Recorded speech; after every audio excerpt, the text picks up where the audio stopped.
Hello everyone, তোমরা সবাই কেমন আছো? তোমাদের সকলকে স্বাগত আমার YouTube channel Care Education purpose.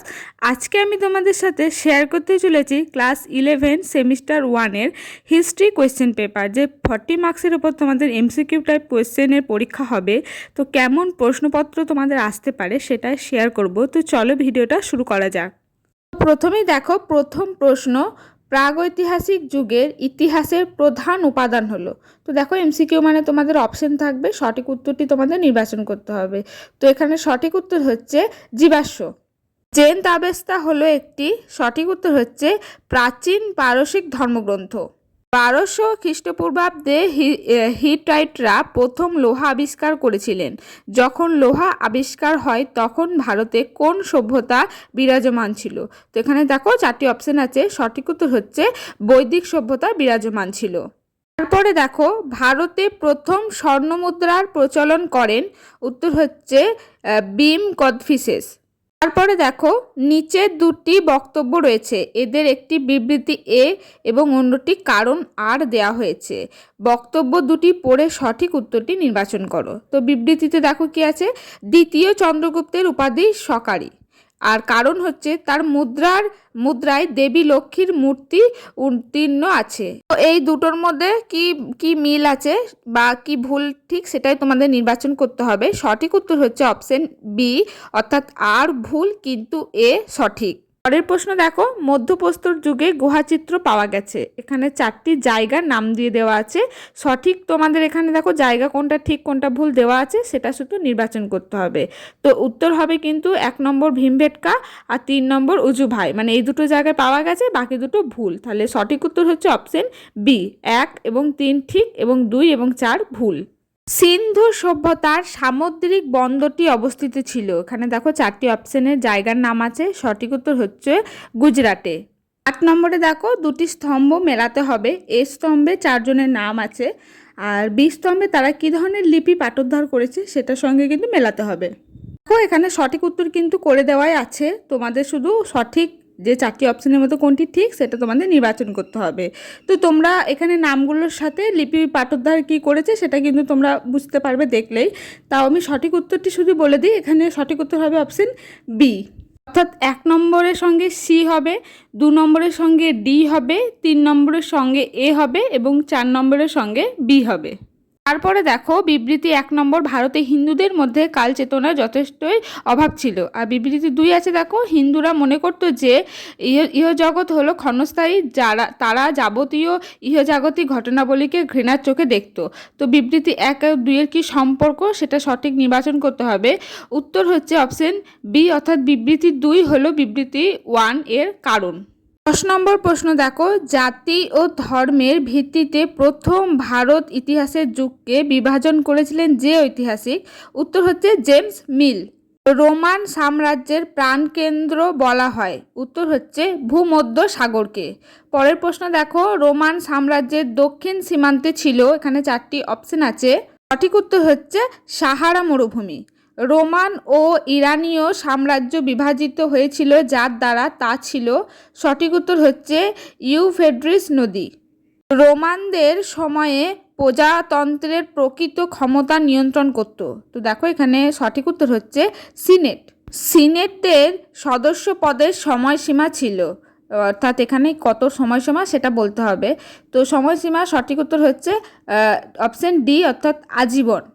তারপরে দেখো বিবৃতি এ, মিলিত পশ্চিম ও পূর্ব রোমানের শেষ শাসক ছিলেন থিওডোসিয়াস। তারপরে কারণ আর হচ্ছে দেখো, থিওডোসিয়াসের মৃত্যুর পর পূর্ব রোমের সার্বভৌম শাসন ছিলেন অনোরিয়াস। তো এখানে বিবৃতি এ আর এর কি সম্পর্ক সেটা তোমাদের এখানে 4টি অপশনের মধ্যে আছে, কোনটি সঠিক সেটা নির্বাচন করতে হবে। তো সঠিক উত্তর হচ্ছে অপশন সি, অর্থাৎ এ সঠিক কিন্তু আর ভুল, অর্থাৎ বিবৃতি ঠিক আর কারণ হচ্ছে ভুল। রোমানদের ও উপমহাদেশীয় সাম্রাজ্যের ঘনিষ্ঠ যোগাযোগের উল্লেখ আছে যে গ্রন্থে, তা হলো, সঠিক উত্তর হচ্ছে ন্যাচারাল হিস্ট্রি। ন্যাচারাল হিস্ট্রি গ্রন্থের লেখক হলেন, উত্তর হচ্ছে প্লিনি। তারপরে দেখো, রোমানদের সঙ্গে উপমহাদেশের বাণিজ্যে অ্যামফোরা এর পরিচয় পাওয়া যায়। অ্যামফোরারা হলো, তো এখানে 4টি অপশন আছে দেখো, সঠিক উত্তর হচ্ছে এক ধরনের চিত্রিত পাত্র। 20 নম্বর প্রশ্ন দেখো, নিম্নলিখিত কোন সভ্যতায় কৃতদাস প্রথা ব্যাপক আকার ধারণ করেছিল? উত্তর হচ্ছে রোমান সভ্যতায়। জন্মসূত্রে রোমান সাম্রাজ্যের কৃতদাসদের বলা হতো, উত্তর হচ্ছে ভার্নি। গ্রীসে প্রথম দাস বাজার গড়ে ওঠে কিউসে। হিংস্র পশুদের সঙ্গে দাসদের লড়াই, যা গ্ল্যাডিয়েটরের লড়াই নামে পরিচিত ছিল, তা ছিল। তো দেখো এখানে 4টি অপশনের সঠিক উত্তর হচ্ছে দর্শকদের বিনোদনের মাধ্যম। সলিডাস হলো স্বর্ণমুদ্রা। মুক্তিপ্রাপ্ত কৃতদাসদের বলা হতো, সঠিক উত্তর হচ্ছে লিবার্টাস।